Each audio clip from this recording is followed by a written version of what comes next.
Assalamualaikum warahmatullahi wabarakatuh. Gimana kabarnya anak-anakku sekalian di rumah? Semoga kita dalam sehat dan walafiat ya. Alhamdulillah kita dipertemukan lagi untuk pelajaran tematik tema 6 subtema 1. Sekarang kita akan fokus pembelajaran IPS.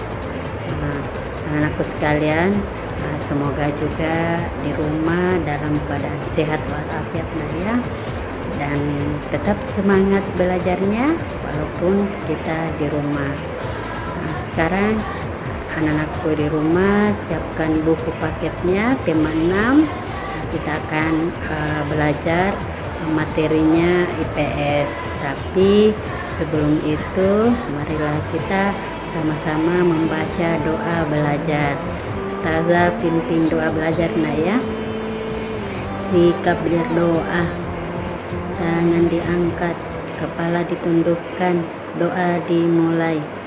Bismillahirrahmanirrahim.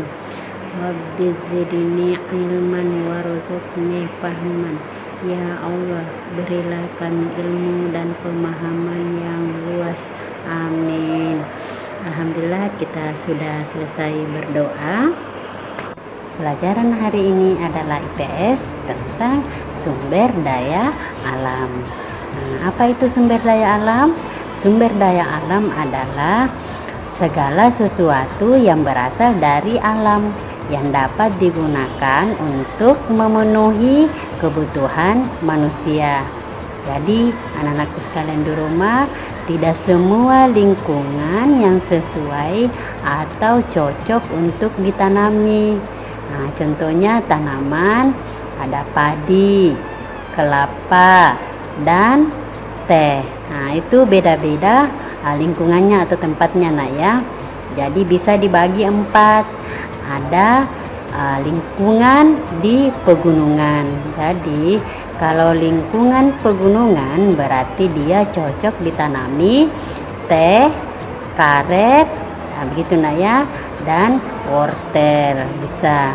Sedangkan yang kedua, lingkungan dataran tinggi. Apa yang cocok kalau di dataran tinggi? Ada potensi sumber daya alamnya seperti brokoli, begitu ya. Terus yang ketiga, lingkungan dataran rendah. Berarti kalau lingkungan datarannya rendah, cocoknya dia padi, jagung, dan mangga. Terus yang terakhir, lingkungan dataran pantai. Kalau pantai pasti tahu ya.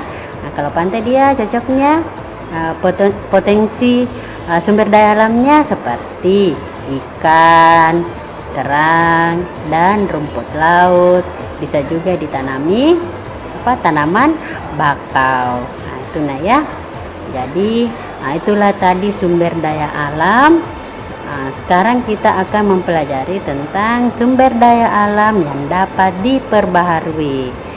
Jadi ada 2, sumber daya alam yang dapat diperbaharui dan tidak dapat diperbaharui.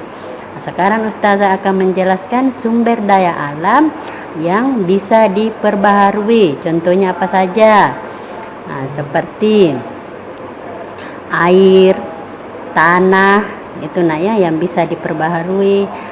Apalagi sumber daya alam hewan dan tumbuhan. Contoh kalau hewan, misalnya kita lagi makan misalnya ayam atau daging sapi, itu kan bisa diperbaharui ya. Jadi bisa melahirkan lagi, sudah itu dibesarkan lalu potong dan dimakan. Sedangkan kalau tumbuhan, contoh kalau tumbuhan padi setelah dipanen bisa lagi ditanami. Itulah yang dikatakan sumber daya alam yang bisa diperbaharui. Terus yang kedua, sumber daya alam yang tidak bisa diperbaharui. Kalau ini dia diambil langsung habis, makanya dia tidak bisa diperbaharui. Contohnya apa?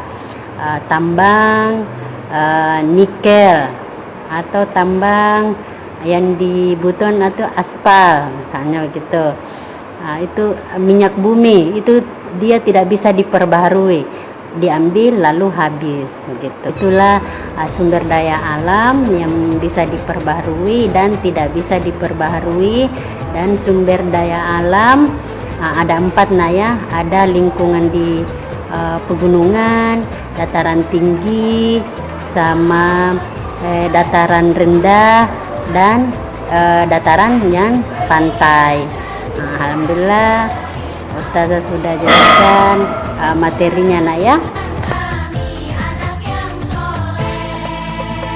Ya Allah Tuhan yang suci, hanya padamu ku Alhamdulillah Ustazah sudah menjelaskan materinya. Semoga dimudahkan dalam menjawab soal. Dan Ustazah tutup dengan ucapan Assalamualaikum warahmatullahi wabarakatuh.